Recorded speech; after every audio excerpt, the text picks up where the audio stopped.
حرام الشهر الحرام والحرمات قصاص ومن اعتدى عليكم فاعتدوا عليكم بمثل ما اعتدى عليكم واتقوا الله واعلموا ان الله مع المتقين۔ ماہ حرام کے بدلے میں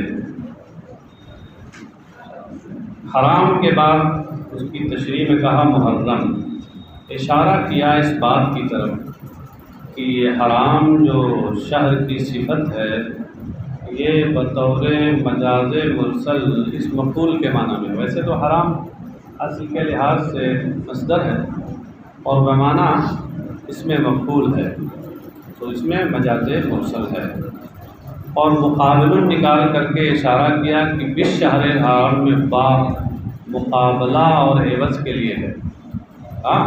تو ترجمہ یہ ہوا کہ اور ماہ حرام کے بدلے میں کیا مطلب ہے کہ فَكَمَا قَاتَلُوكُمْ فِيهِ فَاقْتُلُوهُمْ فِي مِثْلِهِ، تو جس طرح انہوں نے اس ماہ حرام میں تمہارے ساتھ جنگ کی تو تم انہیں بھی اسی جیسے مہینے میں تم انہیں قتل کرو۔ اس ماہ حرام میں تمہارے ساتھ انہوں نے جنگ کی، صلح حدیبیہ کے سال ابتداء میں تھوڑی سی جھڑپ ہوئی تھی، ہلکی سی جھڑپ ہوئی تھی، کچھ تیر چلے تھے، پتھر قریش نے پھینکے تھے سرکار پر، صحابہ پر، اسی کی طرف اشارہ کیا ہے کما قاتلوکم فی، کہ جس طرح اس ماہ حرام میں ان لوگوں نے کفار مکہ نے تمہارے ساتھ جنگ کی تھی۔ نیچے لکھا محشی نے اس کی تشریح کرتے ہوئے عامل حدیبیہ بالرمی بالسہام والحجارہ، صلح حدیبیہ والے سال تیر اندازی کر کے اور پتھر پھینک کر کے اس طرح انہوں نے تمہارے ساتھ جنگ کی تھی، ہلکی سی صحیح لیکن کی تھی۔ فَاقْتُلُوهُمْ فِي مِثْلِهِ، تو پھر اسی جیسے مہینے میں تم ان سے جنگ کرو۔ اسی جیسے سے مراد کیا ہے کہ جو ماہ حرام ہونے میں اسی جیسا ہو، کیونکہ سرکار جو عمرہ قضا کے لیے تشریف لے گئے یہ تو مہینہ ذوالقعدہ کا تھا، اور ذوالقعدہ کا مہینہ تھا، تو ظاہر سی بات ہے کہ ماہ حرام ہونے میں تو بالکل اسی کی طرح تھا جیسے پہلا واقعہ جب صلح حدیبیہ میں پیش آیا تھا۔ رد لاستعظام المسلمین ذالک، یہ رد ہے مسلمانوں کے اس کو بہت گراں سمجھنے اور عظیم سمجھنے کا، کیونکہ مسلمان یہ ماہ حرام کا احترام کرتے تھے اور اس میں جنگ کو بہت عظیم اور گراں چیز سمجھتے تھے، تو فرمایا گیا کہ ایسا ہے کہ ابتدا تم نہ کرو، لیکن اب کوئی تمہیں چھیڑتا ہے اور تم پہ حملہ کرتا ہے تو اب ایسی صورت میں تم جواب دینا تمہارے لیے روا ہے، اور اس وقت اب یہ ماہ حرام کی حرمت کا پاس و لحاظ تمہارے اوپر نہیں ہے۔ والحرمات قصاص، اور یہ محترم چیزیں بدلے والی ہیں۔ قصاص یعنی قصاص بمعنی ما یقتص بہ، اس کا بدلہ لیا جائے۔ قصاص اصل کے لحاظ سے مصدر ہے مگر اس مفعول کے معنی میں۔ حرمات جمع حرمت، حرمات یہ حرمتن کی جمع ہے، اور حرمہ کا مطلب کیا ہے؟ ما یجب احترامہ، جو واجب الاحترام ہو، قابل احترام چیز، تو واجب الاحترام چیزوں کا بھی بدلہ ہے۔ اے یقتص بمثلھا اذا انتہکت، یعنی واجب الاحترام چیزوں کا بدلہ اسی جیسی چیز سے لیا جائے گا جب ان کی حرمتیں پامال کی جائیں، اذا انتہکت، جب ان کی حرمت پامال کی جائے۔ فمن اعتدى علیکم، تو جو تمہارے اوپر زیادتی کرے، کیسے زیادتی؟ بالقتال فی الحرم او الاحرام او الشہر الحرام، حرم میں یا احرام کی حالت میں یا ماہ حرام میں جنگ کر کے جو تمہارے اوپر زیادتی کرے فاعتدوا علیہ بمثل ما اعتدى علیکم، تو تم بھی اس کے اوپر اعتدا کرو، زیادتی کرو جیسے اس نے تمہارے اوپر زیادتی کی۔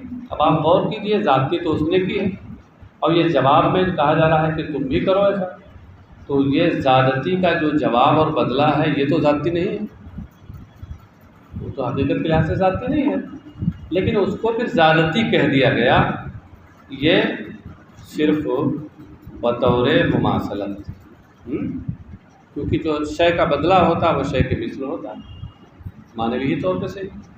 سمی مقابلتہ اعتداء لشبہھا بالمقابل بہ فی الصورہ، زیادتی کے مقابلے کو زیادتی کے نام سے موسوم کیا گیا، اس لیے کہ زیادتی کا یہ مقابلہ صورتاً اس کے مشابہ ہے۔ واتقوا اللہ، اور اللہ سے ڈرو، فی الانتصار و ترک الاعتداء، یعنی ایک دوسرے کی مدد کرنے اور زیادتی کو چھوڑنے، اس اللہ کی سے ڈرو۔ وَاعْلَمُوا أَنَّ اللَّهَ مَعَ الْمُتَّقِينَ، اور یقین رکھو کہ اللہ پرہیزگاروں کے ساتھ ہے۔ یہاں ساتھ اور مصاحبت سے کیا مراد ہے؟ بالعون والنصر، یعنی مدد، فتح و نصرت، یعنی اللہ کی طرف سے اللہ کی مدد یہ پرہیزگاروں کے ساتھ ہے، ورنہ جسمانی معیت و مصاحبت تو وہاں محال ہے۔ وَأَنفِقُوا فِي سَبِيلِ اللَّهِ وَلَا تُلْقُوا بِأَيْدِيكُمْ إِلَى التَّهْلُكَةِ، اور راہ خدا میں خرچ کرو۔ راہ خدا سے مراد کیا ہے؟ فی سبیل اللہ، یعنی فی سبیل طاعتہ، اس سے اشارہ کیا کہ اس میں جلالت سے پہلے طاعت مضاف محذوف ہے۔ اب مطلب یہ ہوا کہ اللہ کی طاعت و فرما برداری کی راہ میں خرچ کرو۔ یہ اللہ کی طاعت و فرما برداری کیا چیز ہے؟ الجہاد وغیرہ، جہاد ہو یا جہاد کے علاوہ اور بھی صورتیں ہوتی ہیں اللہ کی طاعت و فرما برداری کی، جس کا اللہ نے حکم دیا ہے یا اللہ کے نزدیک کو پسندیدہ ہے۔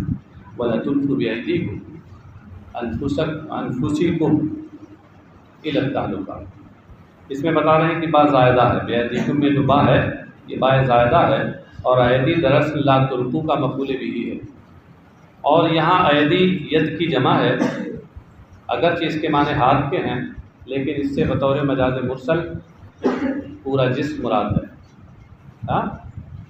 انفس مراد ہے، اور ایسا ہوتا ہے مجاز مرسل میں، کبھی جز بولا جاتا ہے کل مراد ہوتا ہے جیسے یہاں، اور کبھی کل بولا جاتا ہے اور جز مراد ہوتا ہے، جیسے منافقین کا وصف جہاں بیان کیا گیا ہے تو یجعلون اصابعهم فی آذانہم کہا گیا، وہاں اصابع بول کر پوری انگلیاں نہیں مراد ہیں بلکہ انگلیوں کے یہ اور مراد ہیں جز۔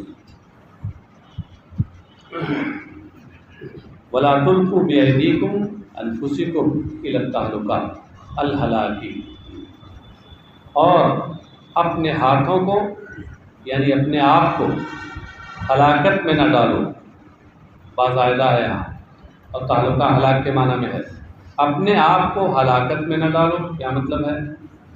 بائے تصویر لا کر کے اس کا مفہوم بتاتے ہیں، بالامساک عن النفقۃ فی الجہاد اور ترکہ، کہ جہاد میں خرچ نہ کر کے یا جہاد کو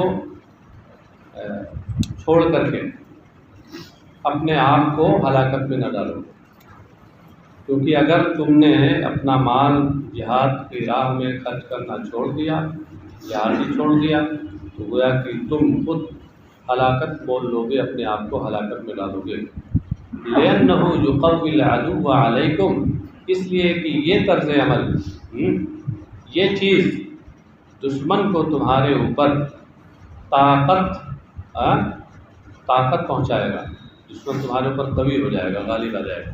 وَأَحْسِنُوا إِنَّ اللَّهَ يُحِبُّ الْمُحْسِنِينَ، اور حسن سلوک کرو، اچھا کام کرو، بالنفقۃ وغیرہ، مطلب یہ ہے کہ خرچ کر کے اور اس کے علاوہ اور بھی دیگر طریقے سے حسن سلوک مال خرچ کرنے سے بھی ہوتا ہے، اس کے علاوہ اور بھی اسی طریقے سے بھی حسن سلوک ہوتا ہے۔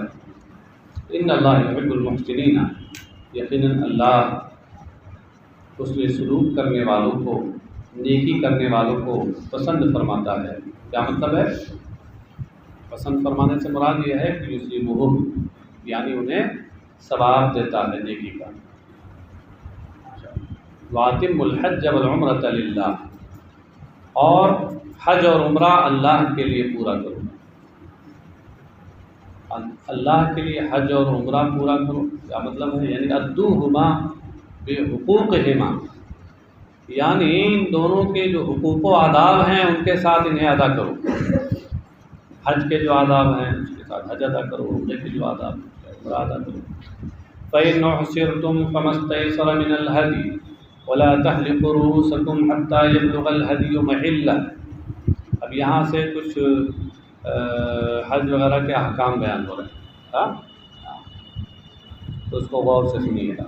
وَإِنْ أُحْصِرْتُمْ، اور اگر تمہیں روک دیا جائے تو وہ قربانی کا جانور، قربانی تمہارے اوپر لازم ہے کہ جو میسر ہو۔ فَإِنْ أُحْصِرْتُمْ، اگر تمہیں روک دیا جائے، احصار سے یہ احصرتم بنا ہے۔ احصار کا معنی ہوتا ہے روکنا، منع کرنا۔ آپ لوگوں نے اگر کتاب الحج پڑھی ہوگی تو اس میں باب الاحصار پڑھا ہوگا، باب الاحصار کتاب الحج، تو اس موقع کے مسائل اس میں بیان ہوئے۔ احصار کے معاملے میں شوافع اور احناف کے ہاں کچھ فرق ہے۔ شوافع کے یہاں احصار عام طور سے دشمن یا اسی جیسے کسی شخص کے ذریعے ہوتا ہے کہ دشمن راستے میں آ جائے اور وہ آگے جانے نہ دے، روک دے، تو یہ عمل احصار کہلائے گا، اور ایسا حاجی محصر کہلائے گا، محصر۔ احناف کے یہاں احصار صرف دشمن اور انسان میں منحصر نہیں ہے، محدود نہیں ہے، بلکہ عام ہے۔ دشمن بھی ہو سکتا ہے، کوئی انسان بھی ہو سکتا ہے، اس کے علاوہ کوئی بیماری بھی ہو سکتی ہے، کوئی اور صورتحال بھی ہو سکتی ہے۔ ہاں، جیسے کسی حج کا احرام باندھ کے جا رہا تھا، اب راستے میں اس کو ایسی کوئی بیماری ہو گئی کہ جس کی وجہ سے اب آگے سفر نہیں کر سکتا، آگے بڑھ نہیں سکتا، خطرہ ہے، تو اب اس صورت میں بھی وہ شخص محصر ہو جائے گا ہمارے لیے، سمجھ گیا نا؟ بس یہ فرق کو یاد رکھیے گا، کیونکہ یہ مفسر شافعی ہیں، اس لیے انہوں نے اپنے مذہب کے حساب سے احصار کا معنی بتایا ہے۔ کہتے ہیں فَإِنْ أُحْصِرْتُمْ مُنِعْتُمْ عَنْ إِتْمَامِهِمَا بِعَدُوٍّ أَوْ نَحْوِهِ، اگر تمہیں روک دیا جائے، یعنی ان دشمن یا اسی جیسی کسی چیز کے ذریعے سے ان دونوں کی تکمیل سے، مکمل کرنے سے تمہیں روک دیا جائے، فَمَسْتَيْسَرَ تَيَسَّرَ مِنَ الْهَدْيِ عَلَيْكُمْ، تو تمہارے اوپر وہ ہے ہدی ہے، قربانی کا وہ جانور ہے جو تمہیں میسر ہو۔ اس تیسرہ کی تفسیر تیسرہ سے کر کے اس بات کی جانب اشارہ کیا کہ یہاں باب استفعال کی خاصیت موافقت تفاعل پائی جا رہی ہے۔ اس تیسرہ یہ باب استفعال سے فعل ماضی ہے، وہ تیسرہ کے معنی میں ہے جو باب تفاعل سے ہے، تو یہ موافقت تفاعل خاصیت پائی گئی۔ علیکم نکال کر یہ اشارہ کیا کہ اس کی خبر محذوف ہے۔ مستیسرہ یہ ما موصولہ ہے، اور استیسرہ من الہدی پورا یہ صلہ ہے، اور موصول صلہ سے مل کر مبتدا ہے، اور خبر محذوف ہے وہ علیکم، تو جو تمہارے اوپر وہ ہدی ہے جو تمہیں میسر ہو۔ ہدی یہ قربانی کا جانور ہوتا ہے، کہتے ہیں وہ شاتن، اور یہ قربانی کا جانور یہ بکری ہے، مگر خیال ہے بکری ہے، بکری ہی نہیں ہے۔ ہاں، مورشی نے آپ کے اشارہ کیا ہے اے ادناہ شاتن، یعنی کم سے کم بکری، ورنہ وہ بڑا جانور بھی ہو سکتا ہے جس میں 7 حصے ہوتے ہیں، جی کم سے کم بکری۔ ولا تحلقوا رؤوس، مطلب یہ ہوا کہ اگر اب احصار ہو جائے تو اس صورت میں آدمی محصر ہو جائے تو اس صورت میں قربانی اس کے ذمہ لازم ہے، سمجھ گئے؟ اب قربانی کہاں ہوگی یہ آگے آ رہا ہے، ولا تحلقوا رؤوسکم حتی یبلغ الہدی محلہ، اور تم اپنے سر نہ مڈاؤ یہاں تک کہ قربانی کا جانور یہ اپنی مقام پر پہنچ جائے، اپنے ٹھکانے پہ پہنچ جائے، اپنے سر نہ مڈاؤ۔ یہ خیال ہے کہ اس صورت میں اگر محصر شخص سر مڈا دے تو وہ احرام سے باہر ہو جائے گا۔ یہ امام شافعی کا مذہب ہے۔ امام اعظم کے نزدیک یہ ضروری نہیں ہے، صرف قربانی کر دینے سے، قربانی ہو جانے سے اس صورت میں وہ احرام سے باہر ہو جائے گا، سمجھے؟ چونکہ یہ شافعی ہیں تو اپنے مذہبی کو تو بیان کریں گے، اس لیے کہتے ہیں ولا تحلقوا رؤوسکم، اپنے سر نہ مڈاؤ، اور سر مڈانا چونکہ احرام سے باہر آنا ہے، اس لیے مطلب یہ ہوا کہ ولا تتحللوا، تم احرام سے باہر نہ ہو، تم حلال نہ ہو، احرام سے باہر نہ ہو، حتی یبلغ الہدی محلہ، یہاں تک کہ وہ مذکورہ قربانی کا جانور اپنے ٹھکانے پہ پہنچ جائے۔ اب یہ کہ ہدی کا ٹھکانہ کیا ہے، اس میں بھی شوافع اور احناف کا اختلاف ہے، بڑے اختلافات ہیں۔ امام شافعی رحمہ اللہ کے نزدیک محلہ اس سے مراد وہی جگہ ہے جہاں احصار ہوا، جہاں کسی شخص کو دشمن وغیرہ یا کسی ذریعے سے روکا گیا آگے بڑھنے سے، حج کے لیے جانے سے، تو وہی جگہ مکان احصار یہی محل ہدی ہے، اور وہی قربانی کر دی جائے ان کے نزدیک۔ لیکن احناف کے نزدیک وہ جگہ نہیں ہے، بلکہ احناف کے نزدیک اس کی جگہ حرم ہے۔ تو احناف تفسیر کیا کریں گے اس کی؟ تو یہاں تک کہ قربانی کا جانور اپنے اصل ٹھکانے حرم میں پہنچ جائے، سمجھے؟ ہاں۔ اب امام شافعی رحمہ اللہ اس سلسلے میں شوافی استدلال کرتے ہیں کہ نبی اکرم صلی اللہ تعالی علیہ وسلم یہ جو صلح حدیبیہ کے سال عمرہ کا احرام باندھ کر گئے تھے اور ان کو کفار قریش نے روک دیا تھا حدیبیہ میں، تو محصر ہو گئے تھے وہ، تو کیا کیا تھا کہ سرکار نے حدیبیہ میں قربانی کی تھی اور اس کے بعد احرام کھول دیا تھا، وہ واپس چلے گئے، سمجھے؟ کہتے ہیں کہ حدیبیہ یہ حرم سے باہر ہے، ہل ہے، لہذا اس سے پتہ چلا کہ محل ہدی وہ غیر حرم ہے، شوافع کہتے ہیں۔ لیکن خود امام بخاری جو شافعی ہیں، وہ صحیح بخاری میں انہوں نے حضرت عطا کا قول پیش کیا ہے۔ حضرت عطا جو جلیل القدر تابعی ہیں، وہ صاف صاف کہتے ہیں کہ حدیبیہ کا کچھ حصہ حرم میں بھی ہے، اور وہ جگہ جہاں سرکار نے قربانی کی تھی وہ حرم والی جگہ تھی، تو پھر اب اس سے شوافع کا استدلال کہاں کام ہوا کہ غیر حرم میں؟ اب تو اس سے تو احناف کا استدلال ہو رہا ہو، اس لیے احناف کہتے ہیں کہ ہاں محلہ سے مراد حرم ہے۔ چلیے صاحب، تو کہتے ہیں اپنے سر نہ مڈاؤ یہاں تک کہ قربانی کا مذکورہ بالا جانور اپنے ٹھکانے پر، اپنی جگہ پر پہنچ جائے، حیث محل ہو، یعنی حیث یحل ذبح ہو، اس جگہ پہنچ جائے جہاں اس کا ذبح کرنا حلال ہے۔ یہ امام شافعی کے نزدیک وہی احصار والی جگہ ہے۔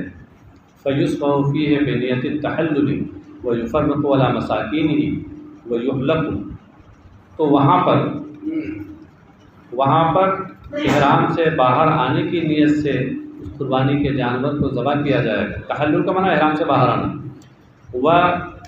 ویفرق علی مساکینہ، اور وہاں کے مسکینوں اور غریبوں پر اس کو تقسیم کر دیا جائے گا اس گوشت کو، اور سر مڈا لیا جائے گا، وہ بھی یحصل التحلل، اور اسی سے تحلل حاصل ہو جائے گا، یعنی احرام سے باہر آنا حاصل ہو جائے گا، اور احرام سے باہر آ جائے گا۔ فمن كان منكم مريضا او به اذى من راسه ففدية من صيام او صدقة او نسك، تو تم میں سے جو بیمار ہو یا اس کے سر میں سخت تکلیف ہو کہ قمل و صداع، جیسے جوئیں، بہت زیادہ جوئیں پڑ گئے ہوں، پھر جاتے پریشان، صداع یا سر درد ہو، درد سر ہو، سخت درد سر ہو، یا بال کی وجہ، سر پہ بال رکھنے کی وجہ سے پریشانی ہو رہی، جوئیں پڑ گئے کہ اتنے پڑ گئے کہ پریشان ہے بالکل، اور بال جب تک ہٹائے گا نہیں جوئیں ختم نہیں ہوں گے۔ فحلق فی الاحرام، تم میں سے جو بیمار ہو یا اس کے سر میں تکلیف ہو، مثلا جوئیں پڑ جائیں یا درد سر ہو جائے اور پھر احرام کی حالت میں وہ سر مڈا لے، ففدیۃ من صیام، تو فدیہ ہے۔ علیہ نکال کر مفسر نے یہ اشارہ کیا کہ فدیۃ یہ مبتدا ہے، خبر محذوف ہے، یعنی مطلب فعلیہ فدیۃ من صیام اور صدقۃ، تو اس پر فدیہ ہے روزے کا، لے ثلاثۃ ایام، 3 دن کے روزے کا فدیہ، یعنی 3 دن روزہ رکھے یہ فدیہ ہو جائے، اور صدقۃ یا صدقہ کا فدیہ ہے، لے ثلاثۃ آسع من غالب قوت البلد علی 6 مساکین، یا اس شہر کی غالب اور اکثری خوراک سے 3 صاع صدقہ کرنا ہے 6 مسکینوں پر، یعنی ہر مسکین کو آدھا صاع دینا۔ آسع یہ صاع کی جمع ہے، آسع یہ صاع کی جمع ہے۔ تو یہ صورت میں 2 چیزیں ہیں فدیے کی شکل میں، یا تو روزہ رکھے 3 دن، اور یا تو پھر 3 صاع صدقہ کرے، 6 مسکینوں کو آدھا صاع دے، اور نسوکن، اور یا قربانی ہے، قربانی کا مطلب ہے ذبح و شاتن، یعنی بکری ذبح کرنا، اور اونٹ ذبح کرتے تو سبحان اللہ، کم سے کم بکری تو ذبح کرے۔ یہاں جو او آیا ہے، اس او کو بتا رہے ہیں کہ او للتخییر، یہ او یہاں تخییر کے لیے ہے، یعنی جو شخص بیمار ہونے کی وجہ سے یا اور کسی پریشانی کی وجہ سے اپنا سر مڈا لے تو اس پر فدیہ دینا ہے۔ اب اس فدیے میں اسے اختیار ہے کہ روزہ کے ذریعے فدیہ ادا کرے یا صدقے سے یا قربانی سے، اور تخییر کے لیے۔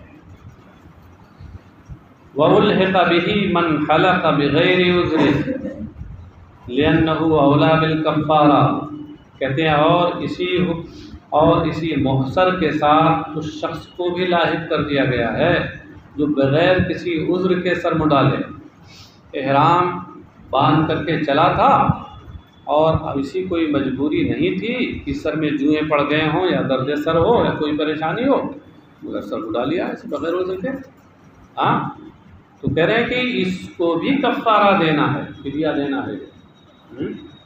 جب عذر والے کو دینا ہے تو جو بغیر عذر مڈائے اس کو تو بدرجہ اولا دینا ہے، لِأَنَّهُ أَوْلَى بِالْكَفَّارَةِ، اس لیے کہ اس پر تو کفارہ بدرجہ اولا ہے، کہ کفارے کا زیادہ حقدار ہے۔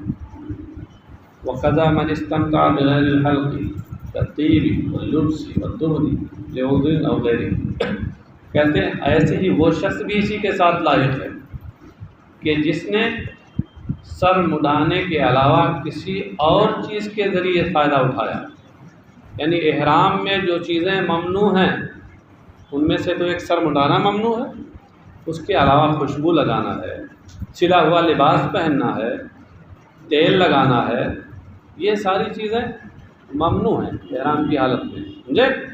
تو کہتے ہیں کہ جو شخص سر مڈا کر کے مڈائے تو اس پر فدیہ ہے، ایسے جو شخص سر مڈانے کے علاوہ کوئی اور ایسا کام کرے جو حالت احرام میں ممنوع ہے تو اس پر بھی فدیہ ہے، وہ بھی اسی حکم ہے۔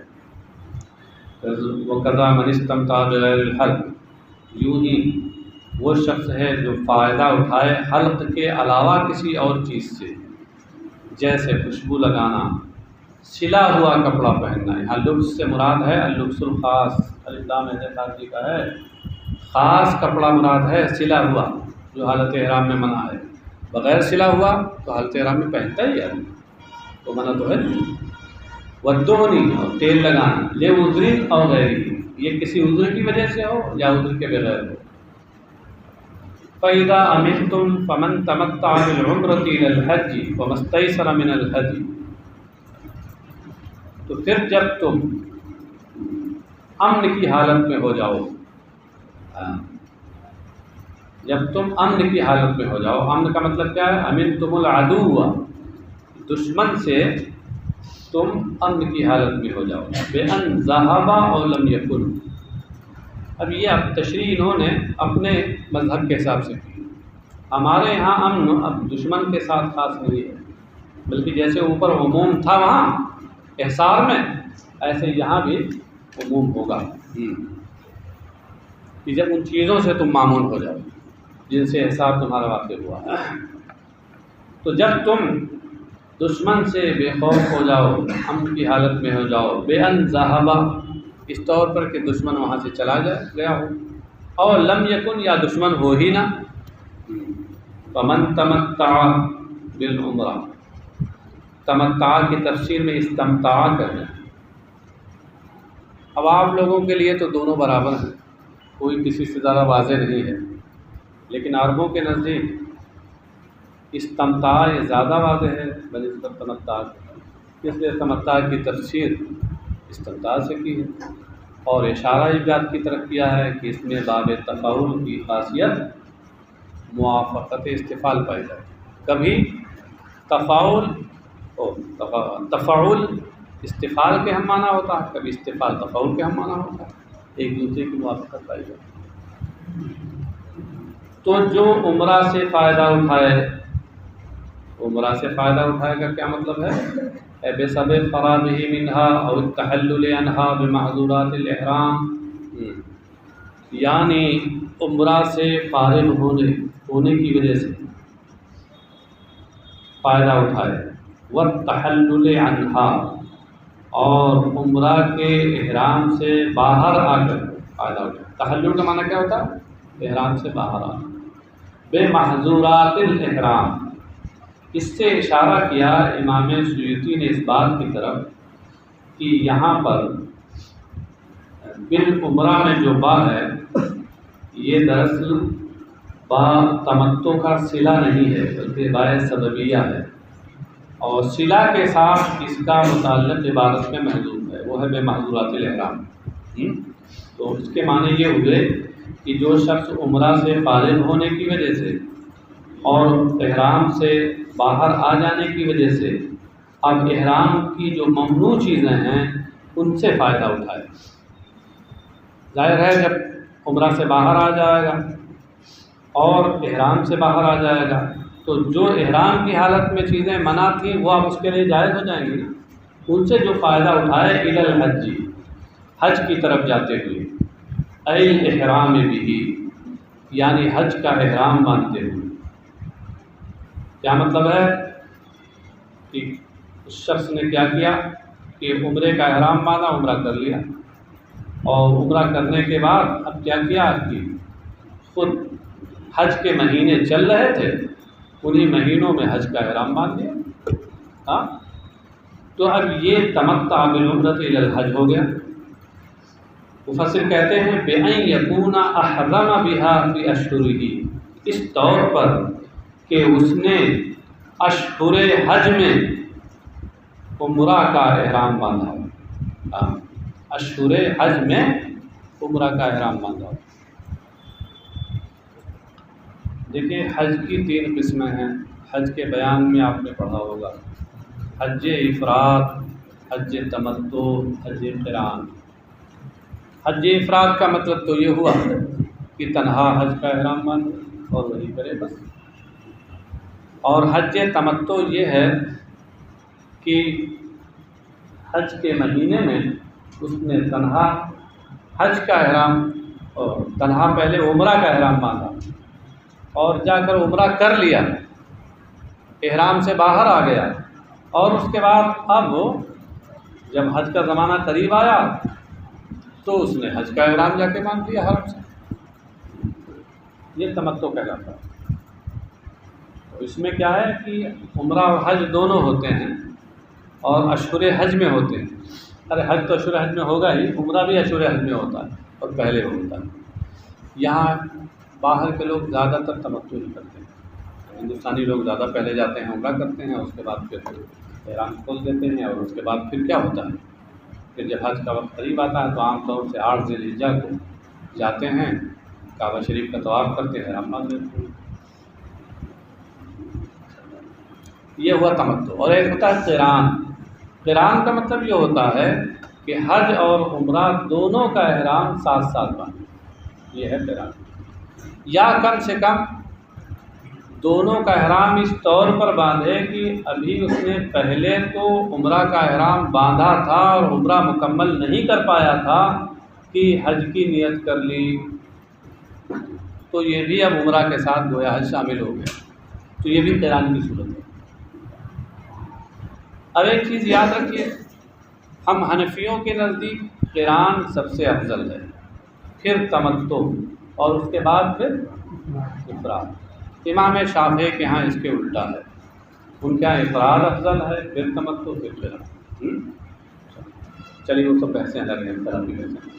یہاں آپ دیکھیے فَمَسْتَيْسَرَ مِنَ الْهَدِيِ، تو جو عمرے کے سبب یعنی عمرے سے باہر آ جانے کی وجہ سے پھر حج کا سے فائدہ اٹھائے، یعنی حج کا احرام باندھ لے حج کے مہینوں میں. فَمَسْتَيْسَرَ مِنَ الْهَدِيِ، علیہ بعد میں نکالا، اس سے اشارہ کیا کہ خبر محذوف ہے. تو اس پر قربانی کا وہ جانور ہے جو اسے میسر ہو. اب یہ قربانی کا جانور کون ہوگا، یعنی مطلب یہ ہے کہ اب اسے تمتع کا ایک کے لیے قربانی کرنی ہے. ہاں، دم تمتع دینا ہے، یا قران ہے تو قران کا دم دینا ہے. مگر خیال رہے کہ دم دو طرح کے ہوتے ہیں، ایک دم جنایت ہوتا ہے اور ایک دم شکر ہوتا ہے. یہ تمتع اور قران میں جو قربانی کی جاتی ہے اور دم دیا جاتا ہے، یہ شکرانے والی قربانی ہے، شکرانے والا دم ہے کہ اللہ تو نے مجھے ایک عبادت کے ساتھ دوسری عبادت کا موقع عطا فرمایا، تیرا لاکھ لاکھ شکر ہے. ہم قربانی پیش کرتے ہیں، قربانی کے ذریعے اس کا شکرانہ ہم لوگ. اور ایک یہ ہے کہ وہ دم جنایت ہوتا ہے کہ کسی نے حالت احرام میں ایسا کوئی جرم کر دیا، ایسا کوئی کام کر دیا جو حالت احرام میں کرنا منع تھا، تو اس پر بھی قربانی ہوتی ہے. یہ دم جنایت ہوتا ہے. دونوں میں فرق ہے، دونوں کو دم کہتے ہیں، دونوں میں فرق ہے. یہ قربانی ہے جسے وہ حج کا احرام باندھنے کے بعد ذبح کرے گا قربانی کے جانور. والافضل یوم النحر، اور اس کے لیے افضل یوم النحر ہے. افضل ہے لیکن محشر نے نیچے لکھا ہے لا يتعین ولکن یستحب، متعین نہیں ہے، ہاں بہتر ہے.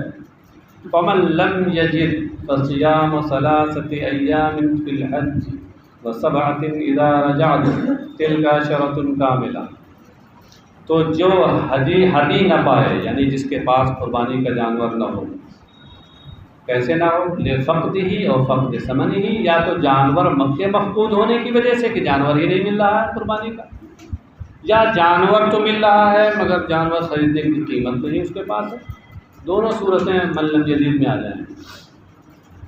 اس جانور کے مفقود ہونے کی وجہ سے یا اس کی قیمت کے نہ ہونے کی وجہ سے جو قربانی کا جانور نہ پائے، فصیام 3 ایام، یعنی فعلیہ صیام 3 ایام، بتایا کہ خبر میں نے، تو اس پر 3 دن کے روزے ہیں. فی الحج، حج میں، اے فی حال احرام ہی بھی، یعنی حج کا احرام باندھنے کی حالت میں.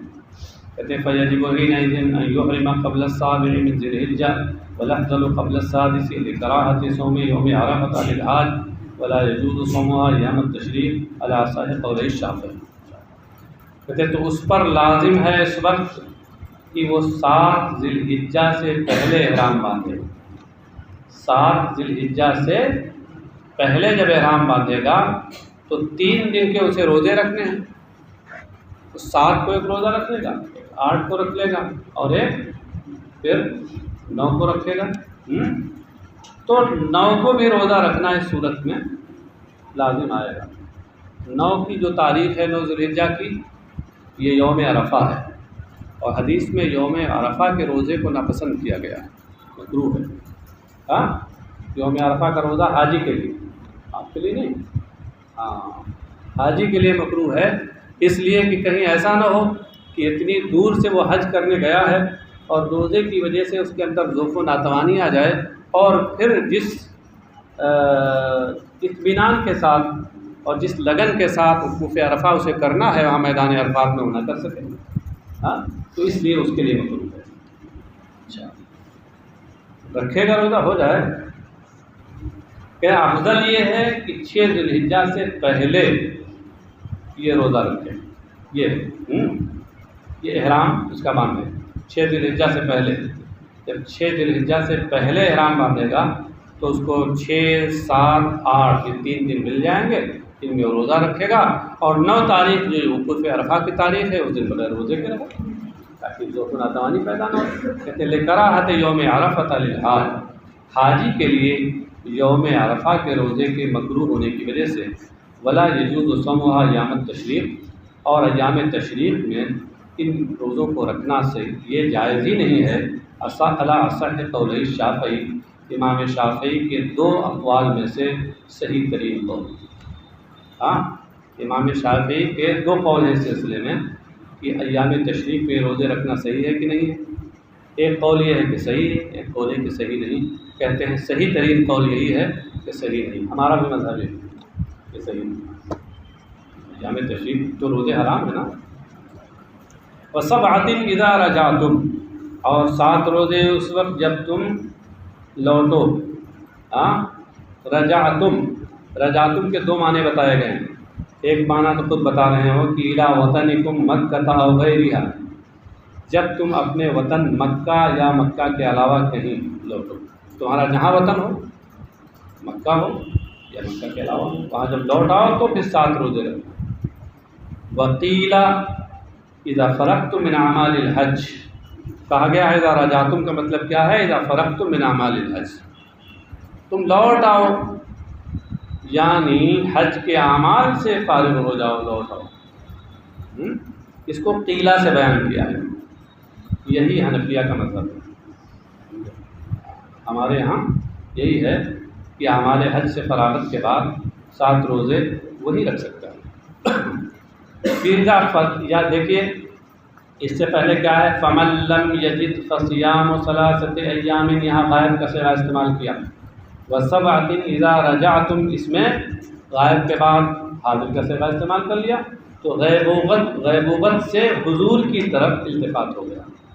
کہتے وَفِيهِ التفات عن الغیبۃ، نیچے لکھا محسن الى الخطاب، اس میں التفات عن الغیبۃ الى الخطاب ہے۔ اچھا 3 پہلے رکھے، بعد میں 7 رکھے، کل کتنے ہو گئے؟ پورا حساب، تلک عشرۃ کاملہ، یہ پورے 10 ہوئے۔ ظاہر سی بات ہے تلک عشرۃ کاملہ نہ بھی ہوتا تو 3 اور 7 ظاہر تھا کتنے ہوئے۔ تو ان جملوں سے جو مضمون سمجھ میں آ رہا تھا اسی مضمون کو گویا تلک عشرۃ کاملہ سے بیان کیا، تو اس مضمون کی ہوئی تکرار، لہذا یہ جملہ مؤکد ہوا اس کے لیے۔ کہتے ہیں جملۃ تاکید لما قبلھا، یہ جملہ ہے جو اپنے ما قبل کے لیے تاکید ہے، بس۔